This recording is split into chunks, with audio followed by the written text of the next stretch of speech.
नमस्कार। समसामयिक विषयों पर आपके पसंदीदा कार्यक्रम विशेष में आपका स्वागत है। मैं हूं आपके साथ वैभव राज शुक्ला। बात चाहे राजनीतिक हो, कूटनीतिक हो, अंतर्राष्ट्रीय स्तर पर साख की हो या कानूनी दांव-पेच की, पाकिस्तान भारत से हमेशा हर स्तर पर हारता आया है। जब पाकिस्तान ने अंतर्राष्ट्रीय स्तर पर भारत के खिलाफ झूठी कहानी गढ़ी, तब उसे मुंह की खानी पड़ी। आज दुनिया का हर मुल्क पाकिस्तान के झूठ को बखूबी समझ चुका है।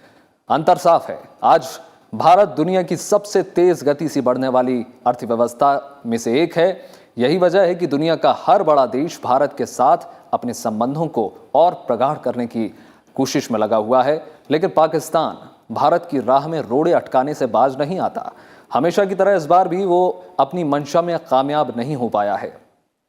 अंतर्राष्ट्रीय राजनीतिक मंच पर लगातार हारने के बाद एक बार फिर पाकिस्तान को लंदन के कोर्ट में भी भारत के खिलाफ मुंह की खानी पड़ी। भारत पाकिस्तान के करीब 70 साल पुराने मामले में लंदन की हाई कोर्ट ने भारत के पक्ष में ऐतिहासिक फैसला सुनाया है। दरअसल हैदराबाद के 7वें निजाम मीर उस्मान अली खान के धन को लेकर पाकिस्तान जबरन अपना झूठा दावा ठोक रहा था, जिस पर पाकिस्तान को झटका देते हुए कोर्ट ने अपने फैसले में यह साफ तौर पर कहा है कि लंदन के बैंक में जमा निजाम की रकम पर भारत और निजाम के उत्तराधिकारियों का हक है।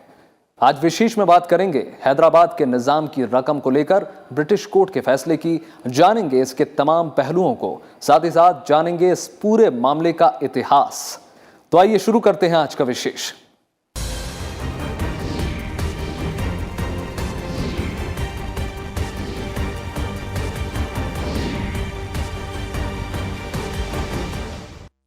हैदराबाद के निजाम के धन से जुड़े एक मामले में पाकिस्तान को मुंह की खानी पड़ी है।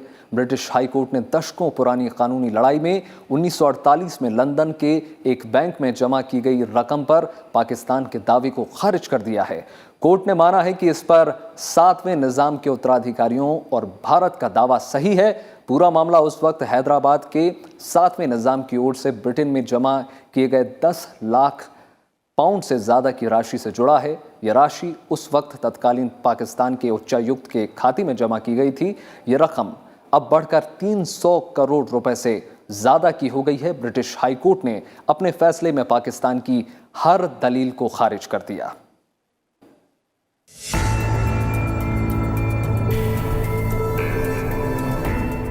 हैदराबाद के निजाम की करोड़ों की संपत्ति को लेकर भारत और पाकिस्तान के बीच दशकों से चले आ रहे विवाद का अंत हो गया है।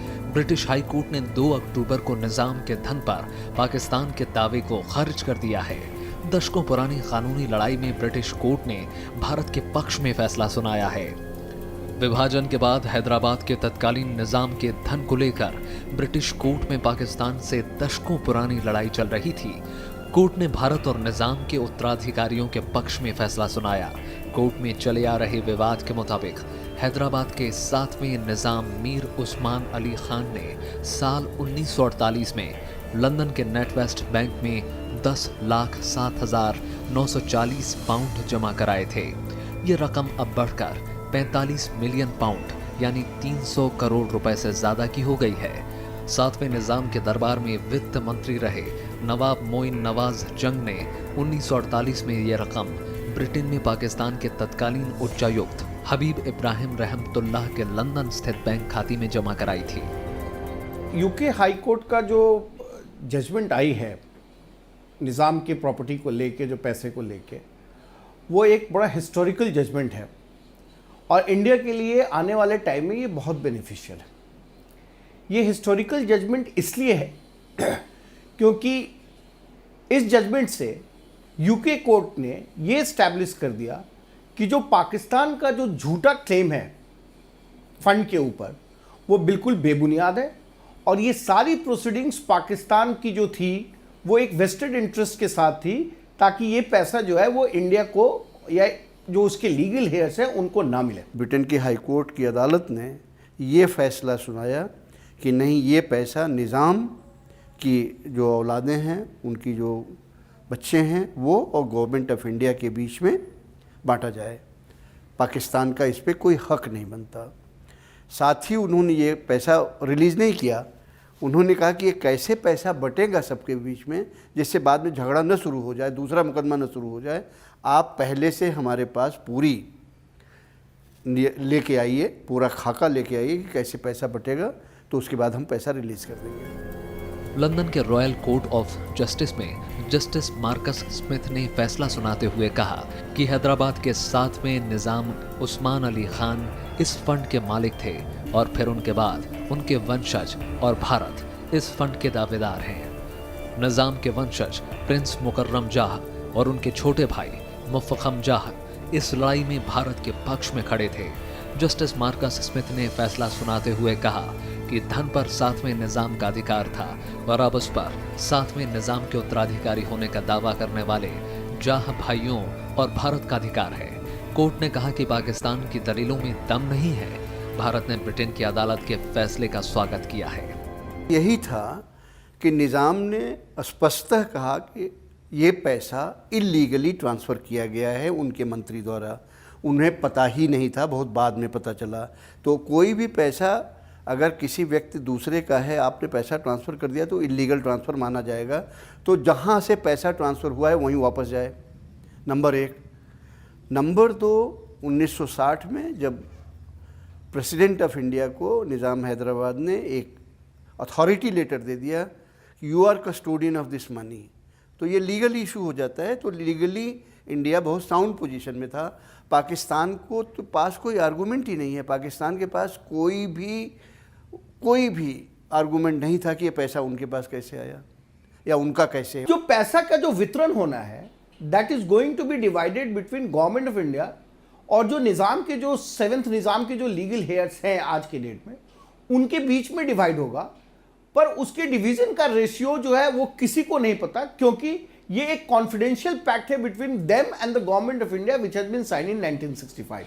पर उसका जो डिवीजन है वो उसी पैक्ट के हिसाब से होगा और गवर्नमेंट ऑफ इंडिया और उनके बीच में होगा। पाकिस्तान 2 दलीलों के आधार पर इस रकम पर दावा करता था। पाकिस्तान की दलील थी कि 7वें निजाम ने ये रकम हथियार और पाकिस्तान से मदद की एवज में हस्तांतरित की थी। पाकिस्तान की दूसरी दलील ये थी कि ये रकम भारत के हाथ न चली जाए, इसलिए ये हस्तांतरित की गई थी। पाकिस्तान का कहना था कि 1948 में हैदराबाद का भारत में विलय गैर कानूनी था, इसलिए उस रकम पर भारत और 7वें निजाम के उत्तराधिकारी का दावा नहीं बनता।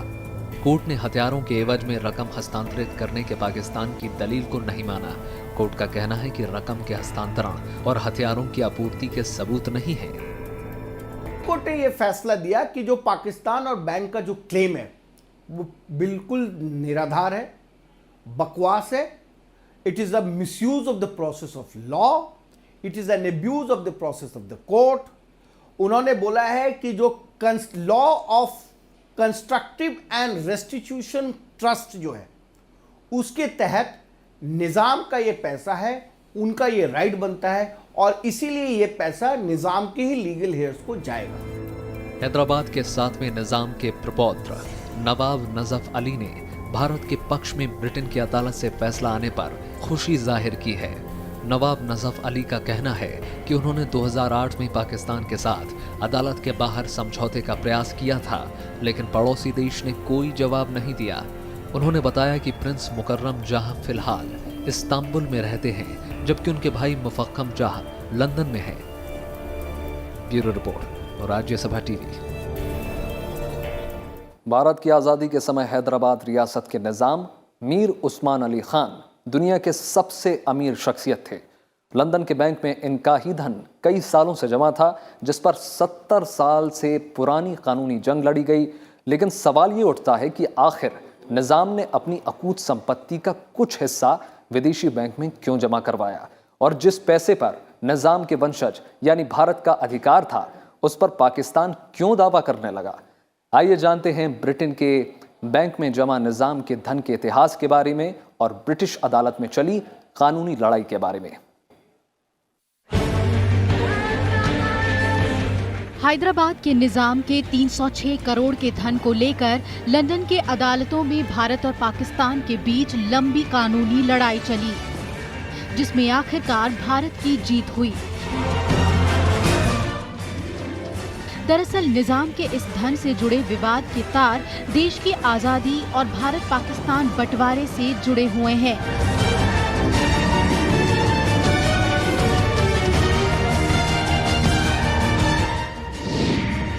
ये कहानी शुरू होती है 1947 से, जब भारत ब्रिटेन की हुकूमत से आजाद हो चुका था। सरदार वल्लभ भाई पटेल की निगरानी में भारत के अलग अलग रियासतों का विलय हो रहा था। सिर्फ 3 रियासतें जम्मू कश्मीर, हैदराबाद और जूनागढ़ को छोड़कर तमाम रियासतों का विलय हो चुका था। लेकिन हैदराबाद के निजाम मीर उस्मान अली खान अपनी रियासत को आजाद मुल्क बनाना चाहते थे। सरदार वल्लभ भाई पटेल के कड़े रुख को देखते हुए निजाम के वित्त मंत्री नवाब मोइन नवाज जंग ने ब्रिटेन में पाकिस्तान के उच्चायुक्त के बैंक खाते में 1948 में 10,07,940 पाउंड जमा करा दिए। ब्रिटेन में पाकिस्तान के उच्चायुक्त रहे हबीब इब्राहिम रहमतुल्लाह के लंदन बैंक खाते में ट्रांसफर किए गए तब के धन का मूल्य अब 306 करोड़ रुपए से भी ज्यादा हो चुका है।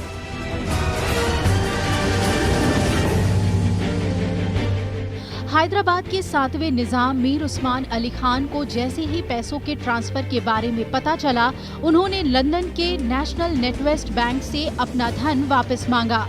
बैंक ने बताया कि फंड की लीगल टाइटल उनके नाम से नहीं है, इसलिए उन्हें पाकिस्तान से इजाजत लेनी होगी। उन्होंने पाकिस्तान में हबीब इब्राहिम रहमतुल्लाह से कहा कि वो पैसे वापस लौटा दें, लेकिन रहमतुल्लाह ने पैसे वापस देने से इनकार कर दिया और कहा कि ये अब पाकिस्तान की संपत्ति बन गई है।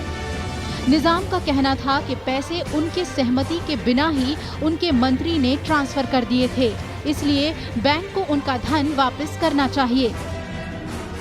1948 में 1 मिलियन पाउंड निजाम हैदराबाद ने ट्रांसफ़र किए थे और बड़ा साफ लिखा था फॉर सेफ कीपिंग। क्योंकि स्थिति ज़रा उलझी हुई थी हैदराबाद के, तो हो सकता है उन्होंने किसी इकोनॉमिक फियर की वजह से कुछ पैसा ट्रांसफ़र कर दिया था। लेकिन बाद में ये पता चला कि ये पैसा निज़ाम हैदराबाद के नाम से उनके मंत्री ने ट्रांसफ़र किया था बिना निज़ाम की नॉलेज के, और ये पाकिस्तान के एम्बेसडर को ट्रांसफ़र किया गया था। तो उन्होंने बाद में निज़ाम ने पैसा मांगना वापस शुरू किया कि ये गलत था, हमारी बिना नॉलेज के ये पैसा भेजा गया है। तो पाकिस्तान के जो एम्बेसडर थे रहमतुल्लाह, वो देने में आनाकानी करने लगे।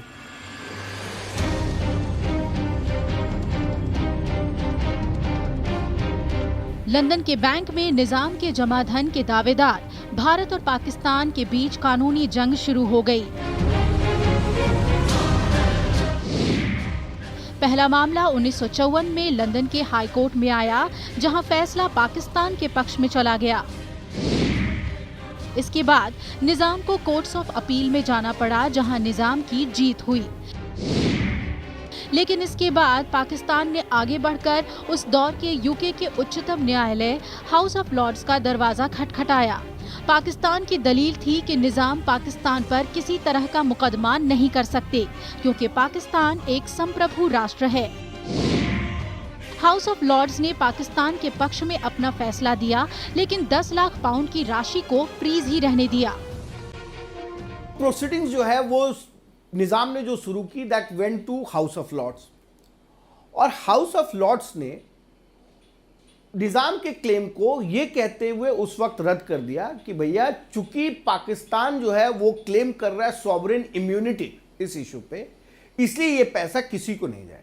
2013 में पाकिस्तान का जो क्लेम था with respect to their sovereign immunity, Pakistan ने उसको वेव ऑफ कर दिया और उसके ऊपर अपना क्लेम किया।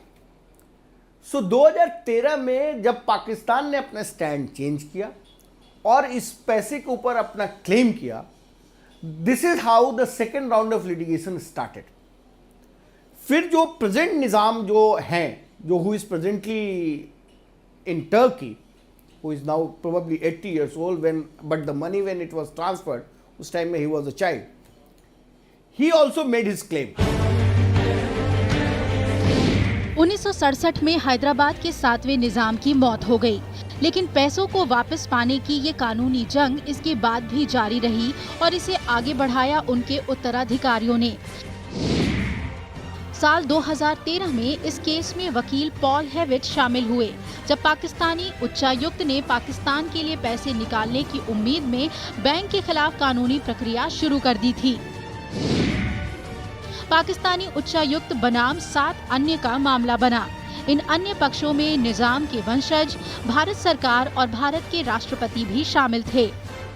इसके बाद बैंक बाध्य हो गया कि वो इस मामले में इन पैसों पर दावा करने वाले सभी संबंधित पक्षों से बात करे और इसमें भारत समेत निजाम रियासत के दोनों युवराज भी शामिल हुए। सबसे पहले तो ये बात समझनी है कि इस पैसे के ऊपर जो निजाम 7th निजाम थे हैदराबाद के, उनके लीगल हेयर्स के क्लेम्स थे। 1965 में इन्होंने गवर्नमेंट ऑफ इंडिया के साथ एक secret confidential settlement agreement sign किया और उस एग्रीमेंट के तहत उन्होंने इस पैसे के ऊपर जो उनका क्लेम था वो प्रेसिडेंट ऑफ इंडिया के फेवर में उन्होंने रिलिंक्विश कर दिया। This is how the government of India stepped into this case.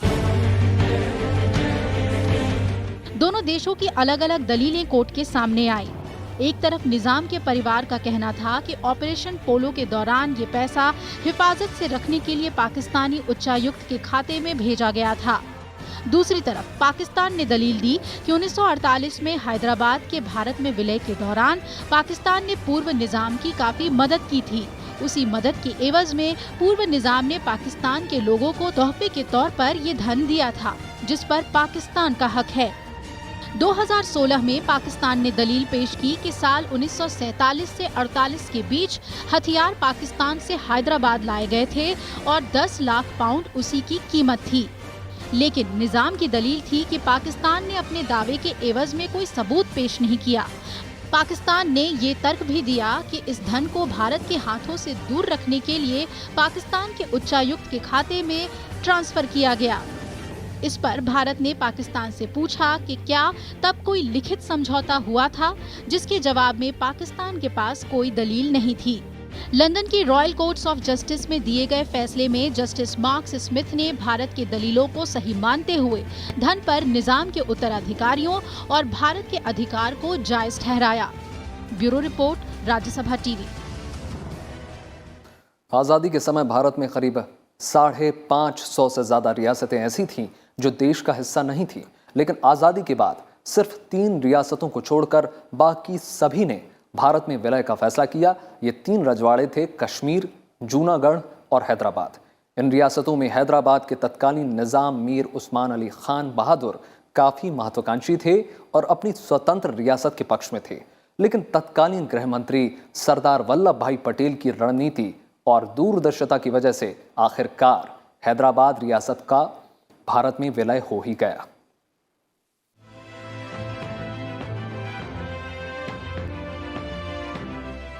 गुलामी के दिनों में हैदराबाद रियासत की अपनी सेना, रेल सेवा और डाक तार विभाग हुआ करता था। उस वक्त आबादी और कुल राष्ट्रीय उत्पाद की दृष्टि से हैदराबाद भारत का सबसे बड़ा राजघराना था, जिसका क्षेत्रफल इंग्लैंड और स्कॉटलैंड के कुल क्षेत्रफल से भी अधिक था। 1947 में जब देश आज़ाद हुआ तो ज़्यादातर रजवाड़े भारत में शामिल हो गए, लेकिन हैदराबाद भारत में शामिल होने को तैयार नहीं था। हैदराबाद के तत्कालीन निज़ाम मीर उस्मान अली खान बहादुर ने जून 1947 में ही घोषणा कर दी कि भारत से ब्रिटिश हुकूमत हटने के बाद हैदराबाद एक स्वतंत्र राज्य बनेगा। 1947 में देश के आज़ाद होने के बाद हैदराबाद के महत्वाकांक्षी निज़ाम ने भारत में शामिल नहीं होने की बात कहते हुए एक तीसरे अधिराज्य की पेशकश की, जो ब्रिटिश कॉमनवेल्थ का सदस्य होगा। हालांकि निज़ाम के इस प्रस्ताव को ना तो भारत और ना ही ब्रिटेन ने तवज्जो दी। दरअसल निज़ाम की रियासत काफ़ी बड़ी थी और ये दक्कन के पठार पर फैली हुई थी, जो उत्तरी और दक्षिणी भारत को विभाजित करता था। ये भारत के लिए ना सिर्फ भौगोलिक बल्कि सांस्कृतिक रूप से भी काफ़ी महत्वपूर्ण हिस्सा था। इसके साथ ही हैदराबाद की आबादी में 80% हिंदू लोग थे, जबकि अल्पसंख्यक होते हुए भी मुसलमान प्रशासन और सेना में महत्वपूर्ण पदों पर बने हुए थे।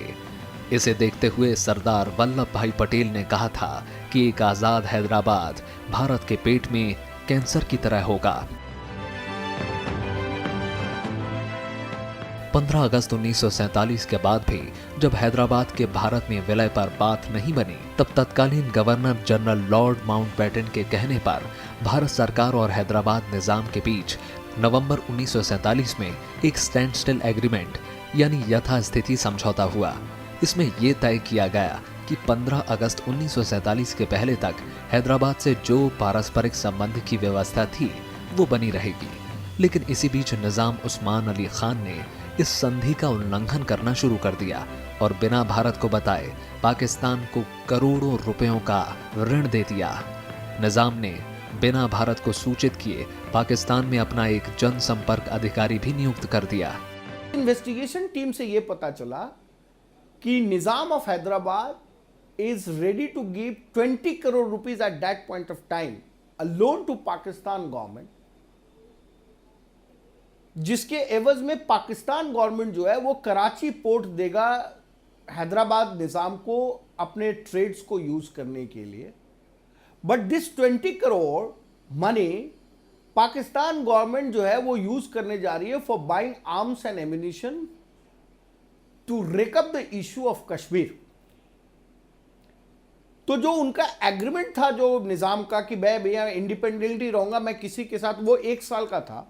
But during 1 year his action has been found to be contrary to that agreement. इस बीच हैदराबाद की समस्या दिन ब दिन बढ़ती जा रही थी। पाकिस्तान से चोरी छुपे हथियार आ रहे थे, रजाकारों के जरिए सीमाओं पर गड़बड़ी पैदा की जा रही थी और रेलगाड़ियों को लूटा जा रहा था। रजाकार जो निजाम की निजी सेना थी और उनके मुखिया कासिम रजवी की कोशिश थी कि हैदराबाद रियासत को भारत के बजाय पाकिस्तान में मिलाया जाए। हजारों राष्ट्रभक्तों को जेल में डाल दिया गया और कांग्रेस संगठन पर प्रतिबंध लगा दिया गया। निजाम हैदराबाद समस्या को संयुक्त राष्ट्र में ले जाने की धमकी दे चुके थे। स्थिति के विस्फोटक हो जाने पर सरदार पटेल ने निश्चय किया कि हैदराबाद को भारत में मिलाने के लिए कार्रवाई करना जरूरी हो गई है। हैदराबाद के निज़ाम बहुत आनाकानी कर रहे थे। पाकिस्तान आप जा नहीं सकते, टेरिटोरियल डिवीज़न में पाकिस्तान जाना संभव नहीं था आपको। वो सोचते थे कि हम इंडिपेंडेंट रहेंगे। पब्लिक चाहती थी कि हम इंडिया के साथ मिलें, क्योंकि आंध्र प्रदेश की पब्लिक जो है वो लार्जली हिंदू थी। वो कहते थे हम इंडिया के साथ मिलेंगे। जब निज़ाम ने आनाकानी शुरू किया और निज़ाम और वहाँ रजाकार नाम की एक सेना बनाई जिन्होंने हिंदुओं के साथ मारकाट शुरू कर दी, तो हिंदुओं को बचाने के लिए, मारकाट को बचाने के लिए भारतीय सरकार को सेना भेजना पड़ा।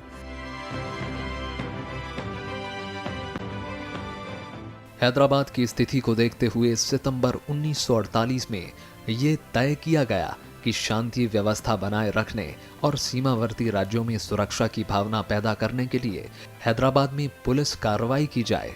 इसके बाद तत्कालीन मेजर जनरल J.N. चौधरी के नेतृत्व में सेना ने हैदराबाद में कूच किया। ऑपरेशन पोलो नाम दिया गया।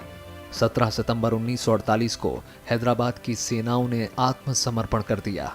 उसी दिन निजाम के प्रधानमंत्री लायक अली और उनकी कार्यकारिणी ने इस्तीफा दे दिया।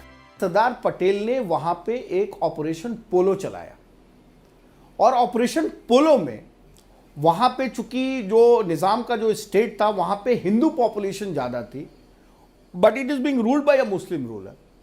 तो वहां पे एक अनरेस्ट सा क्रिएट हुआ, सिविल वॉर होने लगी, जिसका फायदा और इस पैक्ट के वायलेशन का फायदा उठा के सरदार पटेल ने इंडियन आर्मी को ये बोला कि भैया या तो आप सरेंडर करो और नहीं तो हम आपको ऊपर कैप्चर करेंगे। Finally when Indian army invented, then he surrender and this is how the Hyderabad has been access to India. Hyderabad रियासत के भारत में विलय कराने में देश के पहले गृह मंत्री सरदार वल्लभ भाई पटेल की बेहद महत्वपूर्ण भूमिका रही। उनकी दूरदर्शितापूर्ण सोच, नैतिक साहस और कुशल रणनीति का परिणाम ही था कि हैदराबाद रियासत का भारत में विलय हुआ। Bureau report, Rajya Sabha TV.